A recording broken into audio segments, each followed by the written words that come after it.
नमस्कार दोस्तों, मेरा नाम है आदित्य वैभव और करता हूं मैं आप सभी लोगों का तहे दिल से स्वागत आप सबके अपने चैनल बीपीएस सिस्टम आईक्यू पे। तो दोस्तों, जैसा कि आप सब लोग को पता है कि हम लोग एक बिहार के लिए एक स्पेशल सीरीज चला रहे हैं, जिसमें आज हम लोग वीडियो नंबर 3 की तरफ हैं, जिसमें आज के सेशन में हम लोग कवर अप करने वाले हैं बिहार का भौगोलिक स्वरूप।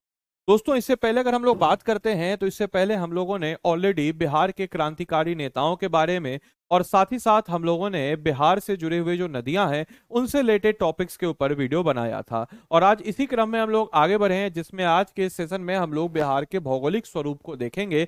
और इस टॉपिक से बीपीएससी हर साल एक क्वेश्चन पूछता है, तो यहाँ से भी क्वेश्चन पूछेगा, तो ढंग से थोड़ा इस टॉपिक को अंत तक देखिएगा। और मेरी उम्मीद है कि इस टॉपिक को जब आप देख लेंगे तो एक भी क्वेश्चन आपका यहाँ से हम बाहर नहीं जाने देंगे। तो चलिए दोस्तों, करते हैं अब हम लोग हमारे इस सेशन की शुरुआत।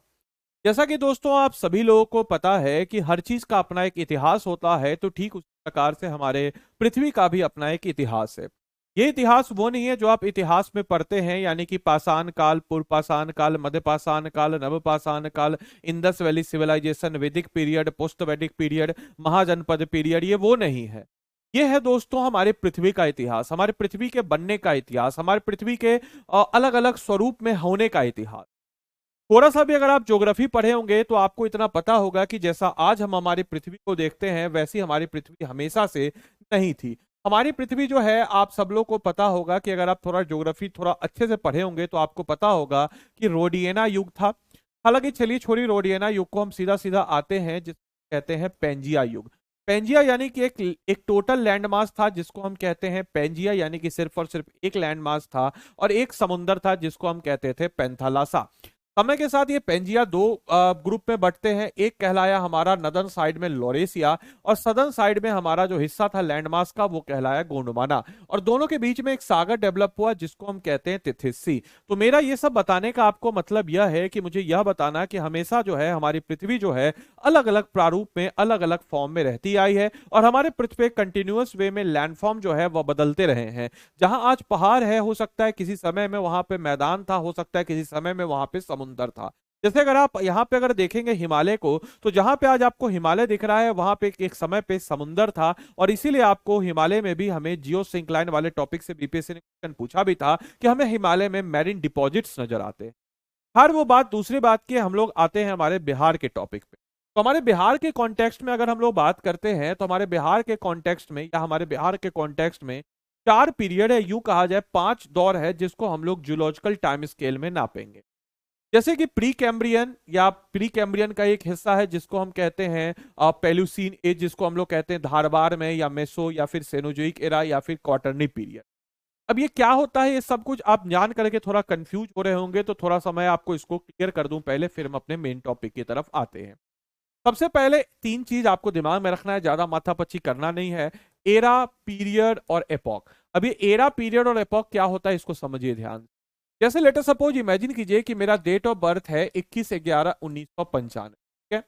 अब 21/11/1995 में है, कोई अगर मुझसे पूछे कि मैं कब जन्म लिया हूं, तो मैं बोलूंगा 1995 में। तो क्या जब मैं बोलूंगा 1995 में, तो क्या इससे क्लियरिटी हो जाएगी कि मेरा जन्म कब हुआ है?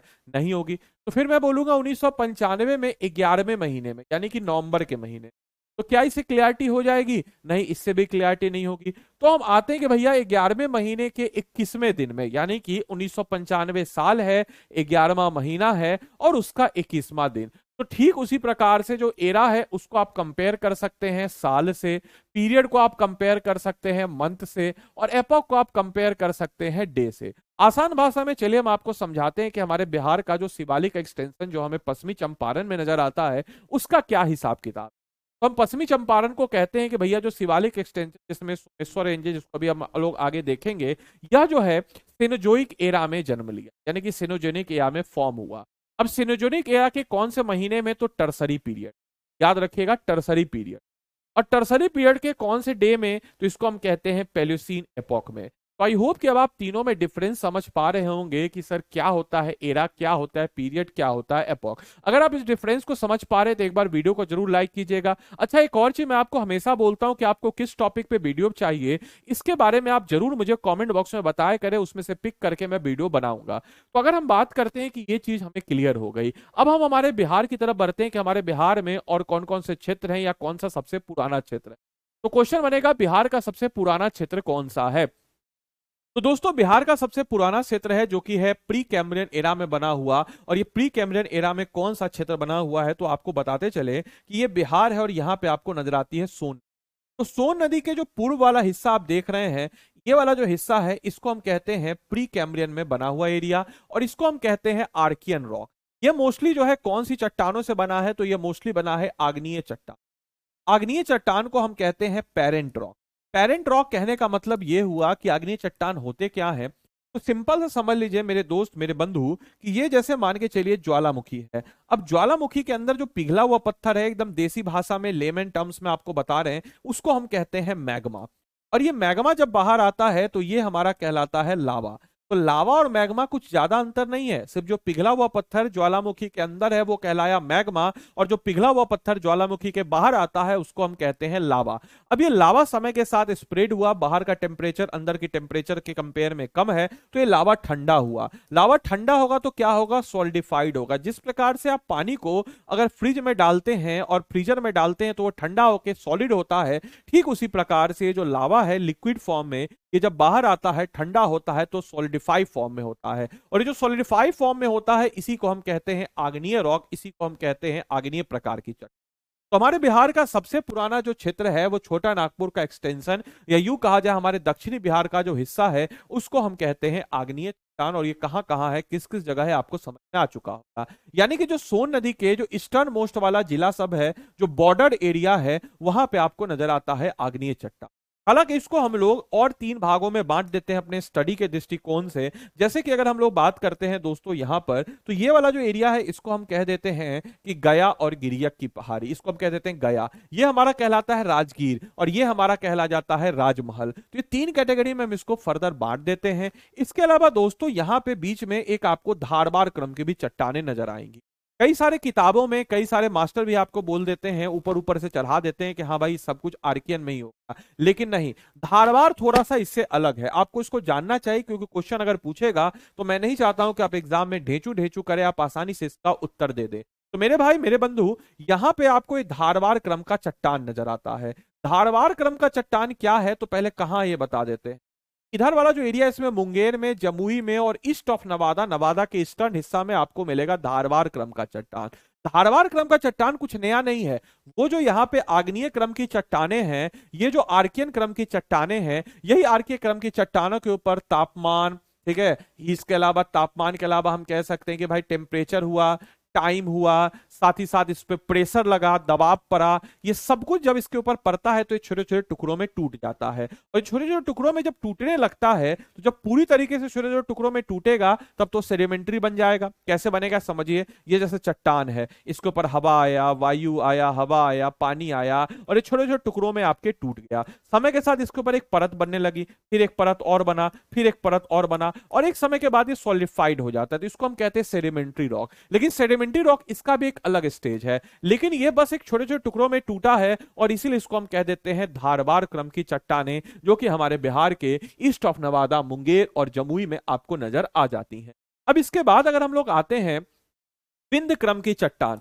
विंध्य क्रम की चट्टान आपको कहां नजर आएगी मेरे भाई मेरे बंधु, तो यहां पे आपके सोन नदी है। सोन नदी का जो ये वाला हिस्सा आप देख रहे हैं, जहां पे आपको नजर आएगा कैमूर का पठार, जहां आपको नजर आता है रोहतास का पठार, यहां पे आपको नजर आ जाती है विंध्य क्रम की चट्टानें। विंध्य क्रम की चट्टानों की खास बात आपको बताते चलें कि ये सेडिमेंट्री रॉक है। सेडिमेंट्री रॉक कहने का मतलब यह हुआ कि जो मैंने अभी आपको थोड़ी देर पहले समझाया, जिसको अब सादी चट्टान कहते हैं, कि आग्नेय चट्टान छोटे छोटे टुकड़ों में टूटा। अब जैसे लेटर सपोज एग्जांपल लीजिए कि जैसे ये मान के चलिए आग्नेय चट्टान है, इसके ऊपर वायु, टेम्परेचर, प्रेशर सब कुछ हुआ और ये छोटे छोटे टुकड़ों में टूटा, एक लेयर टूटा, ठीक है। अब इसके ऊपर वापस से एक समय के बाद एक लेयर टूटा, एक दिन में नहीं हो रहा, बहुत लंबा प्रोसेस हो रहा है। फिर उसके बाद एक लेयर टूटा, इसके ऊपर लगा, ठीक है। फिर उसके बाद एक लेयर टूटा और इसके ऊपर लगा। और इस प्रकार से परत दर परत परत दर परत जो संरचना है ये बनती गई और एक समय के बाद ये सॉलिडिफाइड हुआ प्रेशर पे, और इसीलिए इसी चट्टान को हम कहते हैं सेडिमेंट रॉक। समय के साथ होता क्या है कि जैसे मान के चलिए परत हुआ, इस दौरान मान के चलिए यहाँ कोई जानवर मर गया। अभी जानवर मर गया तो जानवर मरने के कारण उसका जो जीवाश्म है इसमें आपको नजर आ जाएगा, उसका जीवाश्म। इसीलिए सेडिमेंट्री रॉक में ही आपको जीवाश्म नजर आता है, इस बात को याद रखना है। तो विंध्याक्रम की चट्टानें यहाँ पे होंगी तो इसमें फॉजिल्स जो है यह भी नजर आता है। मूलतः जो है ये लाइमस्टोन, सैंडस्टोन जो कि सेडिमेंट्री टाइप के रॉक्स हैं, या आपको यहाँ पे नजर आ जाते हैं। तो इस बात को भी सारे बच्चों को ध्यानपूर्वक रखना है। अब इसके बाद अगर हम बात करते हैं तो इसके बाद हमारा आता है टर्सरी क्रम। मैंने आप लोग को ऑलरेडी सबका क्रम बता दिया है कि कौन से किसमें है। जैसे कि हम बात करते हैं तो प्री कैम्ब्रियन एरा में आपको आर्कियन रॉक बनेगा, इसके अलावा पैलियो एरा में आपको धारवार, मेसो एरा में आपको मिलेगा विंध्या, सेनोजोइक जो है शिवालिक का है। शिवालिक जो है बेसिकली सेनोजोइक जो है या एरा है, और एक टर्सरी पीरियड होता है। तो टर्सरी पीरियड और सेनोजोइक एरा में बनेगा कौन सा, तो टर्सरी पीरियड और सेनोजेनिक एरा में बनता है शिवालिक। और इस टर्सरी के बाद आता है क्वार्टरनी पीरियड, और इसमें जो है मैदान बनता है। अभी तक मैंने आपको दो चीजों को समझा दिया, अब मैं तीसरी चीज की तरफ बढ़ता हूं, यानी कि मैं बढ़ता हूं आपके शिवालिक की तरफ। अब आपको बताते चले, आप में से कई लोग को नहीं पता होगा बट आपको बताते चले कि बिहार का जो पश्चिमी चंपारण का ये जो हिस्सा आप देख रहे हैं, ये हिस्सा जो है यहाँ पे हमें शिवालिक का एक्सटेंशन नजर आता है। और जब हमें यहाँ पे शिवालिक का एक्सटेंशन नजर आता है तो आपको बताते चले कि ये जो शिवालिक है ये टर्सरी पीरियड में बना है। एक्चुअली में अगर आप इसको, यहाँ नेपाल है और यहाँ बिहार है, एक्चुअली में अगर आप इसको देखिएगा 3D में तो आपको कुछ ऐसा दिखेगा। सबसे पहले ये मैं आपको यहाँ पे समझिए नेपाल है और यहाँ पे आपको बिहार है और ये पश्चिमी चंपारण है। सबसे पहले आप आइएगा तो एक आपको एक्सटेंशन मिलेगा जिसको हम कहते हैं सोमेश्वर रेंज। ये सोमेश्वर रेंज जो है ना सिर्फ इस एरिया का जबकि पूरे बिहार का सबसे उच्चतम बिंदु है, इस चीज को भी याद रखिएगा। इसके बाद यहाँ पे एक नदी है जो कि घाटी बनाती है जिसको हम कहते हैं हरहा घाटी, याद रखिएगा हरहा घाटी। ये नॉर्थ से हम साउथ की तरफ बढ़ रहे हैं, ध्यान रखना है, ये नॉर्थ है और ये साउथ है। इसको हम यहाँ पे 2D में आपको बना के समझाने के लिए बताए हैं। फिर उसके बाद आपको एक बहुत सारा हिल्स का रेंज नजर आता है जिसको हम कहते हैं रामनगर। रामनगर दुनिया की सबसे ऊंची चोटी संतपुर जो कि 40 मीटर है। अब देखिएगा यहां से नदियां आ रही हैं, क्योंकि यहां से आप देखिएगा कि गंडक है, बूढ़ी गंडक है, और भी बहुत सारी छोटी छोटी नदियां हैं। तो ये सब अपने साथ छोटे छोटे पत्थरों को लाएगी, पेबल्स को लाएगी, कंकर पत्थर को लाएगी, और ये यहाँ पे डिपॉजिट करती है इस एरिया में। और इसी के कारण डिपॉजिट करने के कारण यहाँ पे आपको नजर आ जाता है पिडामेंट स्वाम्पी सॉइल। पिडामेंट स्वाम्पी सॉइल अमूमन जो है धान की खेती के लिए काफी ज्यादा जाना जाता है, हालांकि खेती वाला वीडियो हम कभी और करेंगे। इसके अलावा इस एरिया में अगर आप देखिएगा जो नेपाल और बिहार का जो क्षेत्र है, यहाँ पे आपको नजर आ जाता है तरई सॉइल। और ये जो तरई सॉइल है, तरई मिट्टी है, ये आपके लिए बहुत ज्यादा रिलेवेंट हो जाता है। अमूमन जो देखिए तरई सॉइल जो बेसिकली एक प्रकार का दलदली मिट्टी है। अमूमन होता क्या है कि जहां पे पानी ज्यादा होता है वहां का मिट्टी एसिडिक हो जाता है, और एसिडिक मिट्टी फसल के लिए अच्छा नहीं होता है। इसीलिए आप देखिएगा कि जहां पे बहुत ज्यादा बारिश होता है वहां पे जंगल ग्रो होता है, खेती नहीं होती है। और यही कारण है कि आपको अमेजोन में आपको जंगल ग्रो होंगे, खेती वहां पे नहीं होती है उतनी अच्छी, या फिर जो भी इक्वेटोरियल एरिया है। अब आपके मन में प्रश्न आएगा कि सर यहाँ पे तो खेती होती है, अच्छा ऐसा क्यों होता है? तो ऐसा इसलिए होता है मेरे भाई मेरे बंधु, क्योंकि यहाँ पे आ रहा है हिमालय से नदियां, और हिमालय से जो नदियां आ रही है, समझिए कि हिमालय में इतना सारा जड़ी बूटी, कंकर पत्थर, मिनरल सब है कि लक्ष्मण संजीवनी बूटी से लक्ष्मण जी ठीक हो गए थे, तो इतना सारा जो है मिनरल्स आकर के इस मिट्टी को न्यूट्रलाइज कर देता है और स्लाइटली बेसिक कर देता है। और यही कारण है कि इस पूरे के पूरे तराई एरिया में जो है खेती आपको और बेहतर होती नजर आती है। अब इसके बाद का जो दौर होता है हमारे बिहार का भौगोलिक संरचना, वो है हमारा क्वार्टरनी पीरियड।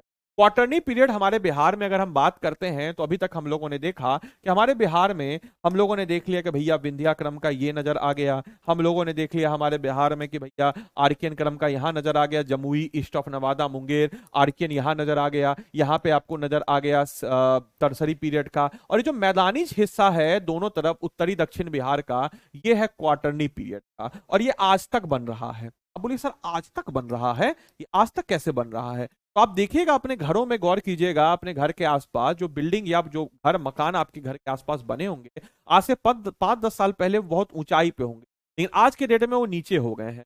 तो नीचे घर थोड़ी हो गया है, जमीन ऊपर हो गया है। इससे क्या पता चलता है कि जो नदियां अपने साथ डिपॉजिट्स को ला रही हैं, इसके कारण जो है ये जो एरिया है, जो हमारा मैदान है, वो अभी भी बन रहा है। तो क्वार्टरनी पीरियड क्या हुआ कि हमारे बिहार के ज्यादातर जो हमारा क्षेत्र है वो क्वार्टरनी पीरियड में ही आ जाएगा। हमारे बिहार का सबसे पुराना क्षेत्र ये वाला हो जाएगा। सेकंड पुराना हो जाएगा धारवाड़, तीसरा हो जाएगा विंध्या, चौथा हो जाएगा शिवालिक, और पांचवा जो है हमारा सबसे पुराना जो क्षेत्र है वो हमारा हो जाएगा हमारे बिहार का मैदान। तो आई होप कि मैं आपको समझा पाने में सफल हूंगा। इसके अलावा ये जो पीडीएफ अगर आपको चाहिए तो आप टेलीग्राम पे चले जाइएगा, और कौन से टॉपिक पे आपको चाहिए यह भी बता दीजिएगा मुझे कमेंट बॉक्स में। टेलीग्राम पे बीपीएससी कंटेंट वाले सर्च कीजिएगा और क्लास की पीडीएफ आपको यहीं पे मिल जाएगी। अपार्ट फ्रॉम दैट, अगर हम लोग बात करते हैं कि आप में से कोई भी जन अगर हमारे पेड कोर्स के साथ जुड़ना चाहता हो तो स्टडी आईक्यू के ऐप या वेबसाइट पे आकर के मुझसे आप पेड कोर्स में पढ़ सकते हैं, और प्रीलिम्स पॉइंट ऑफ व्यू से जो हमारा क्रैश कोर्स चल रहा है उसमें ज्वाइन करके सारे के सारे टॉपिक को इसी अंदाज में शानदार जानदार तरीके से एग्जामिनेशन पॉइंट ऑफ व्यू से कवर अप कर सकते हैं। आप स्टडी आईक्यू के ऐप या वेबसाइट पे जाएंगे, यहाँ पे 71st बीपीएससी प्रीलिम्स का क्रैश कोर्स है, इसमें आप बाय नाउ पे आइएगा। बाय नाउ पे जब आप आते हैं दोस्तों, मेरे भाई मेरे बंधु, तो यहाँ पे आपको क्या करना है, तो यहाँ पे एक काम कीजिएगा कि आदि लाइव कोड को लगा दीजिएगा। आदि लाइव कोड को लगा के क्या फायदा होगा, तो इस कोर्स में आपको 400 प्लस घंटे की लाइव क्लास मिलती है, जिसमें आपका पॉलिटी होगा, ज्योग्राफी होगा, हिस्ट्री होगा, इकोनॉमिक्स होगा, जनरल साइंस होगा, मैथ्स होगा, बिहार स्पेशल पे हमारा स्पेशल सेशन होगा जो कि हम रेगुलर लेते हैं। आपको ग्रुप मेंटरशिप मिल जाता है, और अगर आप मेरा कोड लगाते हैं है आदि लाइव, तो मेरी तरफ से आपको मिल जाएगा एक एडिशनल मेंटरशिप। एडिशनल मेंटरशिप कहने का मतलब ये हुआ कि एक मेंटरशिप आपको ऑलरेडी होगा, लेकिन अगर आप मेरा कोड लगाते हैं तो मेरी तरफ से एडिशनल मेंटरशिप और 4,499 रुपए में यह कोर्स आपको मिलेगा। इसमें आपको प्रीलिम्स टेस्ट सीरीज मिल जाता है, क्रक्स नोट्स आपको हिंदी इंग्लिश दोनों का मिल जाएगा। साथ ही साथ इसमें अगर हम बात करते हैं तो क्रक्स नोट के साथ साथ इसमें आपको और क्या मिलेगा, तो इसमें आपको हैंड रिटन नोट्स भी मिल जाता है, और मास्टर जो लिखवाएगा, नोट्स करवाएगा, समझाएगा, सो अलग। तो इतनी सारी सुविधाओं से लेस यह कोर्स है। जाइए अपने आप को इनरोल कीजिए और अपनी तैयारी को मजबूत कीजिए। अगर आप खुद से पढ़ पा रहे तो बेस्ट है, नहीं पढ़ पा रहे तो क्रैश कोर्स कीजिए। आपके एग्जाम से पहले सारे के सारे एक एक टॉपिक को हम लोग बिल्कुल जानदार और शानदार तरीके से आपको बेहतर कर देंगे। आदि लाइव कोड लगाइएगा तो मेरी तरफ से एडिशनल मेंटरशिप मिलेगा, तो इस कोड को लगाना ना भूलें। बाकी मैं उम्मीद करता हूं यह सेशन आपके लिए लाभदायक रहा हो। धन्यवाद and thanks for watching this. Thank you.